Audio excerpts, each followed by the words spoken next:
नमस्कार। आप देख रहे हैं बिस्तक का खास शो। बजट बेहद ही नजदीक है और हम बाजार के बड़े जानकारों से जानने की कोशिश कर रहे हैं कि उनकी एक्सपेक्टेशन क्या है बजट को लेकर और आने वाले समय के लिए। अगर आपने इक्विटी मार्केट में इन्वेस्टमेंट करनी हो या फिर कर रखी हो और जानना चाहते हैं कि उस निवेश का क्या होगा, तो बिस्तक एक ऐसा मंच है जहां पर आपको इन तमाम सवालों के ऊपर जवाब मिल जाएंगे कि आपके पोर्टफोलियो में किस तरीके से रिटर्न्स मिलते हुए नजर आएंगे या फिर कौन से म्यूचुअल फंड स्टॉक्स आपके पोर्टफोलियो में अच्छे रिटर्न्स दे सकते हैं। हम पहले बजट के ऊपर बात करेंगे और उसके बाद स्ट्रेट अवे मार्केट के ऊपर। और आज के खास मेहमान का पहले स्वागत कर लेते हैं। जेएम फाइनेंशियल एसेट मैनेजमेंट के दीपक गुप्ता जी हमारे साथ से मौजूद हैं। दीपक जी नमस्कार, बहुत बहुत स्वागत है आपका नमस्कार। बिस्तक पे। Thank you so much. मैं दर्शकों को बता दूं, जेएम फाइनेंशियल एसेट मैनेजमेंट के इक्विटी डिवीजन के head of research and senior fund manager हैं दीपक जी। तो दीपक जी, आपसे बेहतर कौन बताएगा कि बाजार पे इस समय जो जियोपॉलिटिकल अनसर्टेनिटी का बहुत बड़ा इंपैक्ट पड़ रहा है उस अब बाजार का क्या होगा। लेकिन उससे पहले सवाल ये कि आपकी बजट से क्या एक्सपेक्टेशन है। क्या ये बजट कोई बहुत बड़ा रिफॉर्मिस्ट बजट हो सकता है इस बार? देखिए, पहली बात तो थैंक यू, मुझे यहाँ पर आपने इनवाइट किया, आपने अपना व्यू शेयर करने के लिए, उसका मैं बहुत आभारी हूँ। ऑन द बजट, हमें ये लगता है कि आई थिंक फाइनेंस मिनिस्ट्री ने कोविड के बाद बहुत ही अच्छा काम किया है पिछले 6 सालों में। एंड हमारा जो फिजिकल डेफिसिट 7% का हो गया था कोविड के बाद FY 21 में, दैट है वो अभी 4.8% था FY 25 में। और एक्सपेक्टेशन है कि ये साल it will come down to 4.4%। तो काफ़ी अच्छा काम किया है। The government has done fantastic work and हमें उनको डेफिनेटली क्रेडिट देना चाहिए कि इतना अच्छा काम किया उन्होंने। अभी हमें ये लगता है कि बजट में जितना हो सकता था गवर्नमेंट कर चुकी है। इन टर्म्स ऑफ आप देखिए पिछले साल में GST कट हुआ है, इनकम टैक्स रेट्स कट हुआ है, काफ़ी कुछ हुआ है कंजम्पशन पुश करने के लिए। आई थिंक इस बार का बजट जो होगा वो काफ़ी ग्रोथ फोकस बजट होगा।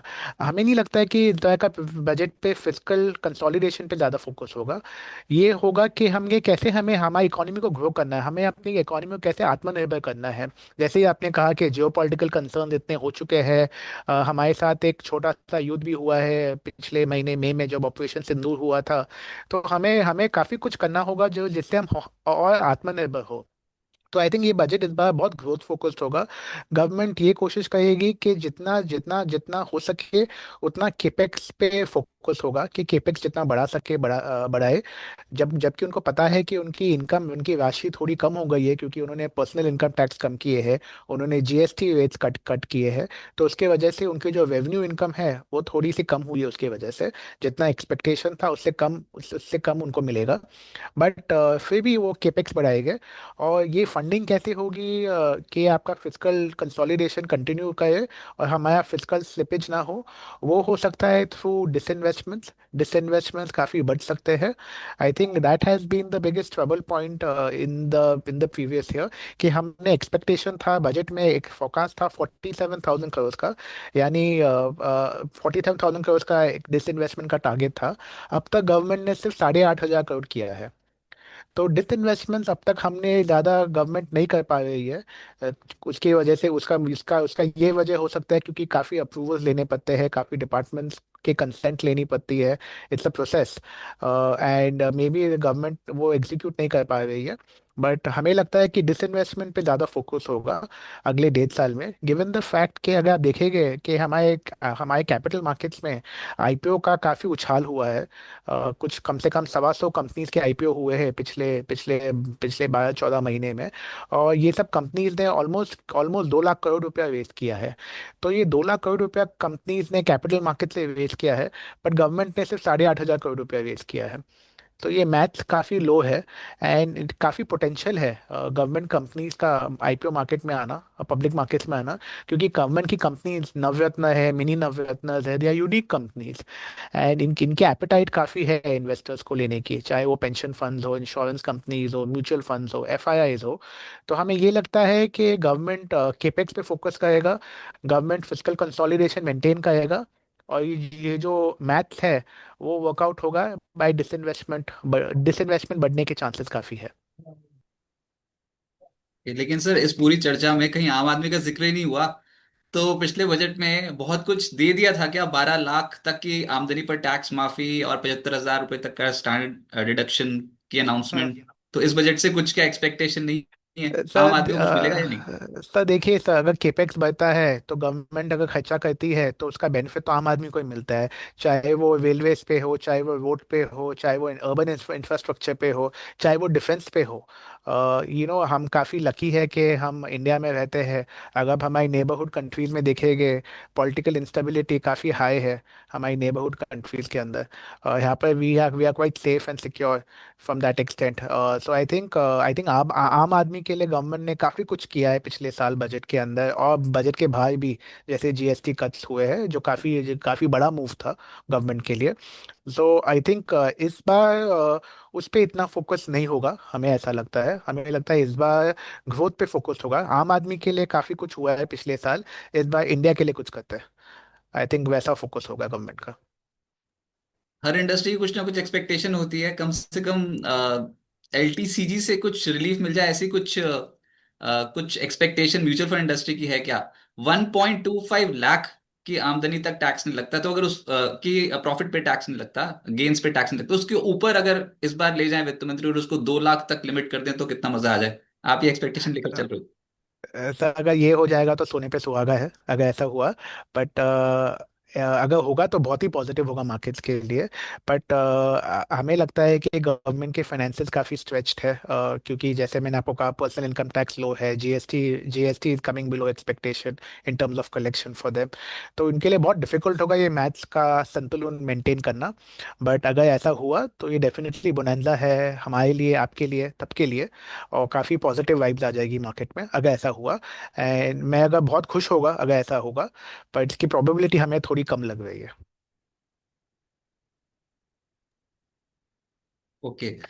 लेकिन अब बड़ा सवाल ये कि मार्केट पे ही चलते हैं सर, और उसमें सवाल तो डोनाल्ड ट्रंप से रिलेटेड ही है कि आखिर डोनाल्ड ट्रंप को गुस्सा क्यों आता है, क्या करना चाहिए? अभी लेटेस्ट फिर बोल पड़े हैं कि ईयू के ऊपर टैरिफ नहीं लगाएंगे, ग्रीनलैंड पर हमला नहीं करेंगे, और इंडिया के लिए बोल गए हैं कि जल्दी बहुत अच्छी सी ट्रेड डील हो सकती है, मोदी जी मेरे बहुत अच्छे दोस्त हैं। सब एक साथ बोल गए हैं।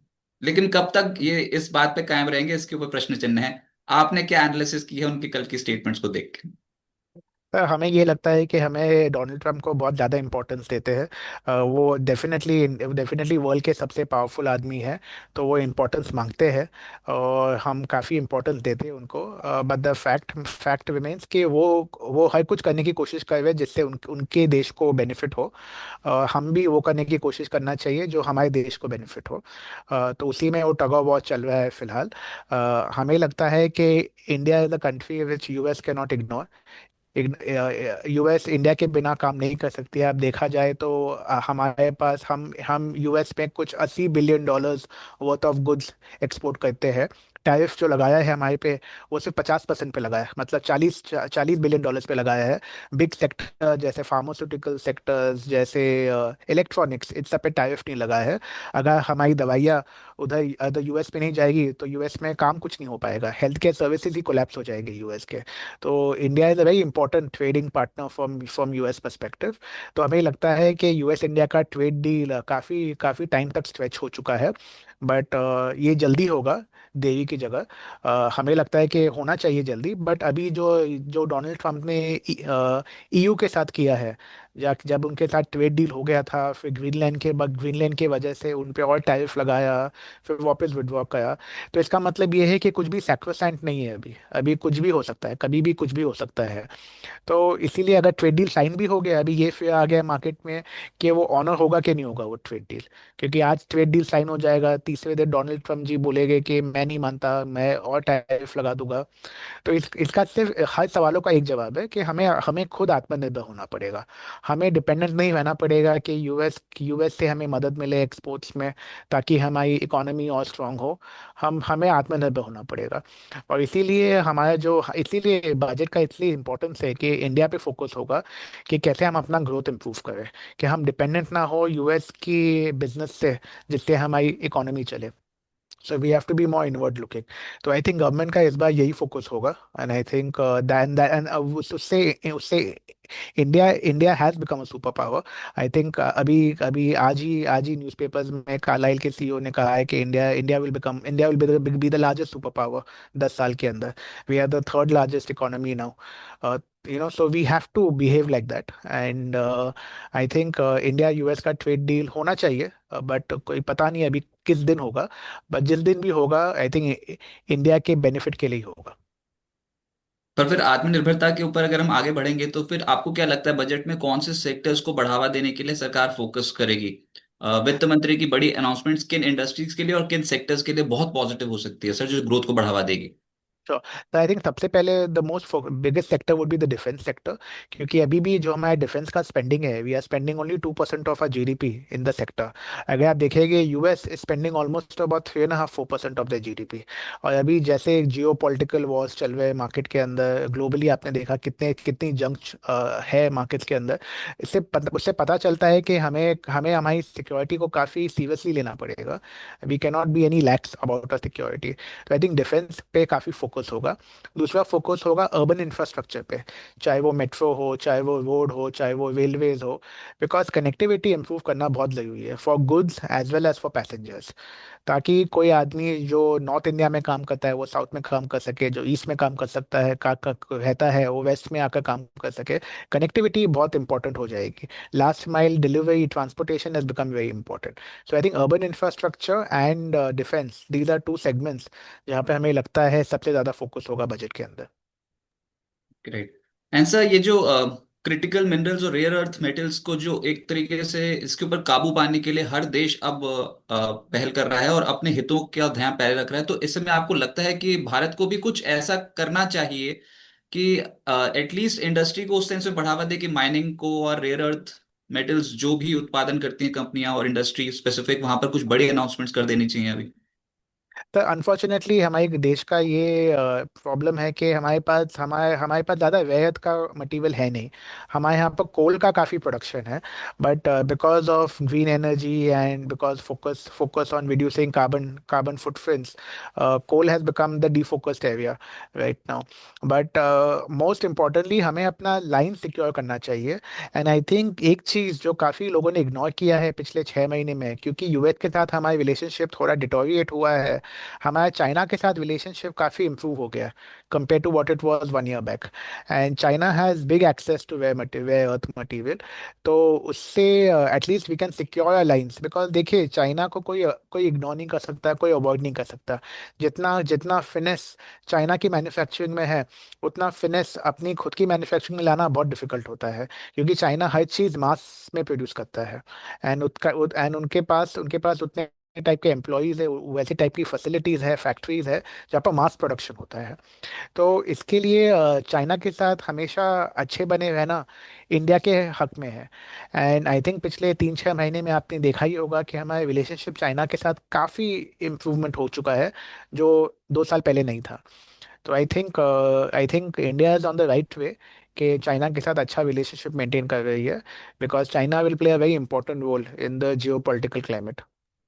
जब चाइना की बात होगी तो फिर सिल्वर की बात भी करनी पड़ेगी सर, उसको सिंक करना है हमको सब चीजों को। तो उसमें अब हुआ ही है कि सच्ची नहीं पता था, एक साल पहले तक तो कोई सोच भी नहीं रहा था कि सिल्वर में ऐसा कुछ हो जाएगा, लेकिन अब चाइना ने बोल दिया कि एक्सपोर्ट्स पे थोड़ा रिस्ट्रिक्शंस लगा देंगे, तो उसके बाद सिल्वर रुकी ही नहीं। कोई कह रहा था 1.5 लाख पे रुक जाएगी, कोई कह रहा था 2 लाख पे रुक जाएगी, वो 2, 2.5, 3 लाख सब पार कर गई।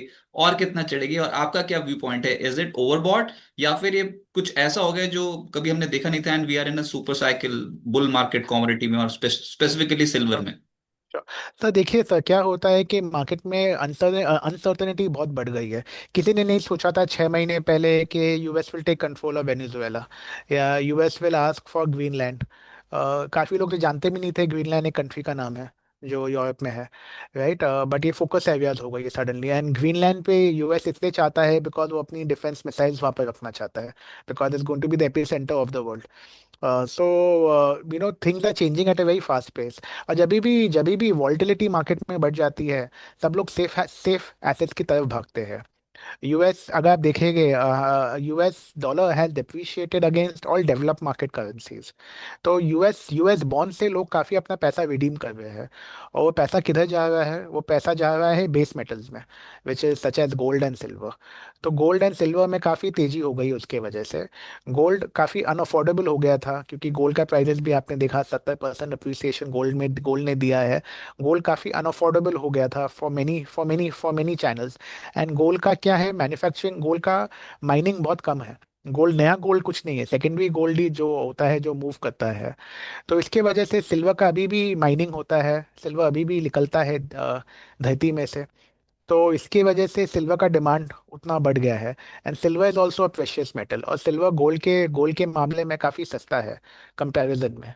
तो इसीलिए सिल्वर का डिमांड काफ़ी बढ़ गया है। एंड सिल्वर इंडस्ट्रियल यूज में भी होता है, चाहे वो सोलर सोलर पैनल्स में ले लीजिए, या वो इलेक्ट्रिक व्हीकल्स में ले लीजिए। सिल्वर का एप्लीकेशन इंडस्ट्रियल यूजेस में भी काफ़ी होता है। एंड चाहे वो सोलर एनर्जी हो या इलेक्ट्रिक व्हीकल्स हो, इन सब की डिमांड काफ़ी बढ़ते जा रहे हैं, because the world is moving towards green energy. तो उसकी वजह से सिल्वर का डिमांड भी है, साथ में प्रोडक्शन भी है, डिमांड भी है। तो सिल्वर सिल्वर इतनी उछाल पे जा चुका है, कहना बहुत मुश्किल होगा कि ये प्राइस पे एक और करेक्शन होगा या और बढ़ेगा। कहना बहुत मुश्किल होगा। बट मैं आपको एक चीज़ बताऊंगा सर, कि गोल्ड एंड सिल्वर ऐसे एसेट क्लासेस है कि एक बार भाव ऊपर चला जाता है, नीचे आने में बहुत टाइम लगता है। भाव कंसोलिडेट होता है, टाइम करेक्शन हो सकता है, प्राइस करेक्शन इतना मीनिंगफुल होना के चांसेस काफ़ी कम है। टाइम करेक्शन होने के चांसेस काफी ज्यादा है। पर फिर अभी निवेशकों को क्या करना चाहिए? और मुद्दा तो यही है ना कि अगर सिल्वर के प्राइसेस इतने शूट अप हो गए हैं तो ये कंपनियों के लिए क्या फिजिबल है कि जो 80,000, 90,000, 1 लाख तक का सिल्वर मिल रहा था उसमें 3 लाख, साढ़े साढ़े 3 लाख के की रेंज पे अगर सिल्वर रहा, तो ये जो आप जितनी भी इंडस्ट्रीज बता रहे हो उनके लिए तो बहुत सरदर्द बन जाएगा। ये जो जो एग्जैक्टली तो exactly I agree with you. तो उनका कॉस्ट ऑफ प्रोडक्शन बढ़ेगा, कॉस्ट ऑफ प्रोडक्शन बढ़ेगा तो final final price of the product का भाव बढ़ेगा final price of the product का। तो उसका डिमांड डिमांड घटेगा। तो डेफिनेटली इस डेफिनेटली डिमांड पे इम्पैक्ट आएगा, बिकॉज कंपनी तो पास ऑन करेगी, कंपनी खुद की मार्जिन्स पे तो हिट लेगी नहीं। तो डिमांड पे डेफिनेटली इम्पैक्ट आएगा। So it cannot hold on to these prices at elevated levels. या फिर कंपनीज देखेंगे कि काम जहाँ पर सिल्वर का एप्लीकेशन को अवॉइड कर सकते हैं या कुछ और यूज़ कर सकते हैं, वैसे टाइप के एप्लीकेशन आना चालू हो जाएंगे। बट आई थिंक इन्वेस्टर्स को, जिन लोग के पास भी गोल्ड सिल्वर है, दे शुड स्टे इन्वेस्टेड। उनको मुझे नहीं लगता प्रॉफिट बुक करना चाहिए। They should keep continuing with the investment in gold and silver. और अगर करेक्शन आता है, प्राइस करेक्शन अगर आता है इन दोनों कमोडिटीज में, तो मौका मिलेगा उनको ऐड करने के लिए rather देन बेचने के लिए। पर टाइम करेक्शन के आने के चांसेस काफ़ी हाई है, बहुत गोल्ड एंड सिल्वर में। ये मैं आपके श्रोताओं को बताना चाहूँगा। तो आप जेएम एसेट मैनेजमेंट में फिर किस तरीके से हैंडल कर रहे हो अपने क्लाइंट्स का पोर्टफोलियो? क्योंकि आप भी तो देख रहे हो कि कमोडिटी साइकिल चल रही है, बुल मार्केट चल रही है, तो आप मेटल्स में डेफिनेटली। कितना कॉम्पोजिशन लेकर चल रहे हो, गोल्ड सिल्वर में कैसे इन्वेस्टमेंट कर रहे हो? क्या ईटीएफ्स के थ्रू या फिर कोई और व्हीकल्स भी हैं? So ETFs is the main way for an individual investor to invest in gold and silver. Unfortunately, at JM Financial Asset Management हमारे पास कोई ऐसे specific gold and silver ETFs नहीं है जहाँ पे हम इन्वेस्ट कर सकते हैं। तो हम डायरेक्टली स्टॉक्स में इन्वेस्ट करते हैं। एंड मेटल सेक्टर पे हमने हमारा वेट काफ़ी बढ़ा दिया है पिछले 3 महीने में। We have gone overweight on the metal sector in a meaningful manner पिछले 3 महीने में, to take advantage of the super commodity cycle, जैसा आपने कहा, to take advantage of that. And again gold and silver as a commodity has done very well. और हमें लगता है कि इसमें इन्वेस्ट रहना बहुत इंपॉर्टेंट है। टाइमिंग करना नहीं चाहिए ये कमोडिटीज़ में। एंड जैसे मैंने कहा कि अगर करेक्शन आता है, प्राइस करेक्शन आता है इन फ्यूचर, लोगों को ऐड करना चाहिए rather देन बेचने के लिए, क्योंकि जब तक डोनाल्ड ट्रम्प जी रहेंगे तब तक वॉल्टिलिटी मार्केट्स में रहेगी। और जब तक वॉल्टिलिटी मार्केट्स में रहेगी, गोल्ड एंड सिल्वर के प्राइस में उछाल कंटिन्यू रहेगा। लेकिन मेटल्स के अलावा फिर कौन से ऐसे सेक्टर्स है जहां पर आपका ओवरवेट स्टांस है, जहां पर आप बुलिश हो? सो फाइनेंशियल सर्विसेज एक सेक्टर है सर जहाँ पे हम काफ़ी बुलिश है, बिकॉज हमने देखा है कि पिछले 3 महीने में क्रेडिट ग्रोथ हमारा काफ़ी इम्प्रूव होने लग गया है। जो पहले 8-9% था, वो भी 11-12% हो चुका है। बैंक्स के लिए सबसे ज़्यादा इंपॉर्टेंट ये होता है कि जो पैसा वो लेन करते हैं वो पैसा वापस आए ब्याज के साथ। और बेसिकली तो उनका जो भी नॉन परफॉर्मिंग लोन्स है, वो काफ़ी कम होने लग गए। माइक्रो फाइनेंस एक एक एक लौता सेक्टर था जहाँ पर एसेट क्वालिटी में थोड़े चैलेंजेस थे, तो वहाँ पर भी काफ़ी इम्प्रूवमेंट आने के आ गए हैं। तो बैंकिंग सेक्टर पे हम काफ़ी पॉजिटिव है। नॉन बैंकिंग सेक्टर पे भी हम काफ़ी पॉजिटिव है। नॉन बैंकिंग सेक्टर पिछले 2 साल में काफ़ी इवॉल्व कर लिया है। पहले नॉन बैंकिंग सेक्टर हुआ करता था सिर्फ इंश्योरेंस कंपनीज। अभी आपके पास इंश्योरेंस कंपनीज है, एसेट मैनेजमेंट कंपनीज है, ब्रोकिंग कंपनीज है, कैपिटल मार्केट्स है, आपके पास फिनटेक कंपनीज है। तो काफ़ी बड़ा स्पेक्ट्रम हो गया है फाइनेंशियल सर्विसेज के अंदर। तो फाइनेंशियल सर्विसेज एक ऐसा सेगमेंट है जहाँ पे हम काफ़ी पॉजिटिव है। इसके साथ हम हेल्थ केयर सेक्टर, जो बेसिकली फार्मा सेक्टर यानी दवाइयों का sector, along with hospitals, diagnostics, ये सब सेक्टर पे हम बहुत बुलिश है। क्योंकि क्या है सर कि India also is a ageing population now. 10 साल पहले हमारा एवरेज एज हुआ करता था 26-27 साल। अभी हमारा एवरेज एज हो गया 31-32 साल। हेल्थ केयर पे काफ़ी खर्चा होने लग गए हैं आजकल। आजकल काफ़ी लोग आजकल हेल्थ सबका थोड़ा डिटोरिएट होने लग गया है। हमारा जो एयर क्वालिटी है उसके वजह से काफ़ी लोग जल्दी बीमार हो जाते हैं। एंड सबको सबसे अच्छा मेडिकल फैसिलिटीज़ में अपने आप को ट्रीटमेंट करना होगा। सब चाहते हैं कि वो अच्छी अच्छी जगह पे जाए मेडिकल ट्रीटमेंट के लिए। कोई भी कॉम्प्रोमाइज़ नहीं करता है अभी लो क्वालिटी मेडिकल ट्रीटमेंट के लिए। तो इसके वजह से हमें लगता है कि हेल्थ केयर सेक्टर, जिसमें फार्मा है, जिसमें हॉस्पिटल्स है, डायग्नोस्टिक्स है, ये this vertical will also do very well in the next 12 to 24 months। तो मोटा मोटा फिर मेटल्स पे तो आप पिछले 3 महीने से ओवरवेट हो गए हो। यस। और उसके बाद फिर फाइनेंशियल्स जिसमें एनबीएफसीज भी हैं उसमें, यस। और साथ ही साथ दिस हेल्थ केयर सेक्टर में यस। आप यस। यस। ओवरवेट।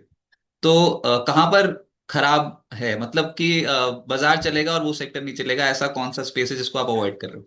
तो वन सेक्टर जहाँ पे हम थोड़े नेगेटिव है वो है एनर्जी सेक्टर। क्योंकि एनर्जी सेक्टर में एक बात तो तय है सर कि जैसे डोनाल्ड ट्रंप ने वेनेजुएला पे कंट्रोल लिया है। अभी वेनेजुएला आप जानते ही हो 17% है उसके पास ऑयल प्रोडक्शन का कैपेसिटी, बट सिर्फ 3% प्रोड्यूस करता है। तो हमें लगता है कि जो तेल का भाव है उसके ऊपर जाने के चांसेस काफ़ी कम है। क्योंकि डोनाल्ड ट्रंप भी यही कोशिश कर रहा है, क्योंकि उसको अपनी अपनी कंट्री का फिस्कल डेफिसिट मैनेज करना है। तो हमें लगता नहीं कि तेल के भाव ऊपर जाएंगे।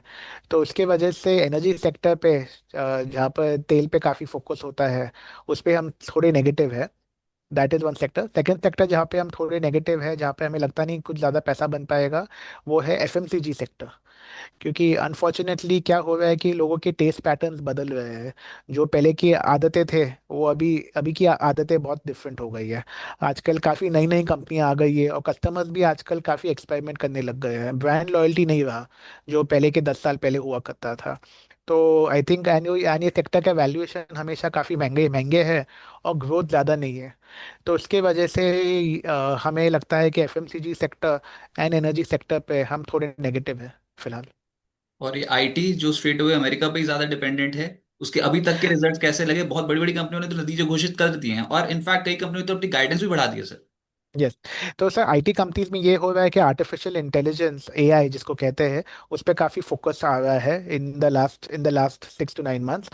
हमारी कंपनीज अनफॉर्चुनेटली एआई में ज़्यादा इनका रेलेवेंस नहीं है, but they are very US dependent. And इनका 50 से 70% ऑफ रेवेन्यूज यूएस मार्केट से आते हैं। तो अगर यूएस में कंडीशंस इंप्रूव होगी तो आईटी कंपनीज को डेफिनेटली बेनिफिट मिलेगा। साथ में हमारा जो करेंसी है वो काफ़ी डिप्रिशिएट हो चुका है। और जब करेंसी डिप्रिशिएट होता है आईटी कंपनीज के लिए टेलविंड हो जाता है, क्योंकि उनके खर्चे सब रुपीस में होते हैं, इनकम उनको डॉलर्स में मिलती है। तो उनको वो बेनिफिट मिलेगा। तो फिलहाल ये सेक्टर पे हम इक्वल वेट है। अब तक जो भी आईटी कंपनीज के रिजल्ट आए सब ठीक ठाक आए हैं। कोई कुछ नेगेटिव इतना कुछ आया नहीं आईटी कंपनीज में। पर ऐसा ऐसा भी कोई इतना पॉजिटिव नहीं आया है कि हम ज़्यादा बुलिश हो जाए। एक दो कंपनीज ने अपना गाइडेंस ज़रूर बढ़ाया है, पर वो गाइडेंस आधा टका से 1-1 टका तक ज़्यादा इम्प्रूव हुआ है, तो इतना इम्पैक्ट नहीं है हमें लगता है। तो इसलिए हम राइट नाउ इक्वल वेट है ये सेक्टर पे। हम इतने बुलिश भी नहीं है, पर हम इतने बेविश भी नहीं है ये सेक्टर पे।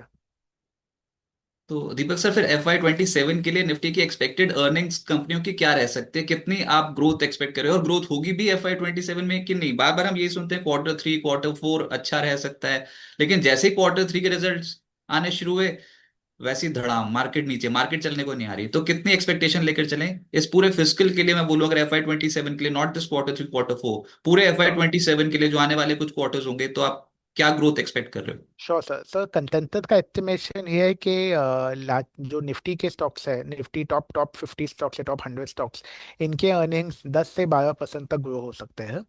और जो मिड कैप्स और स्मॉल कैप सेगमेंट है, इनकी अर्निंग्स 16 से 18% तक ग्रो कर सकते हैं।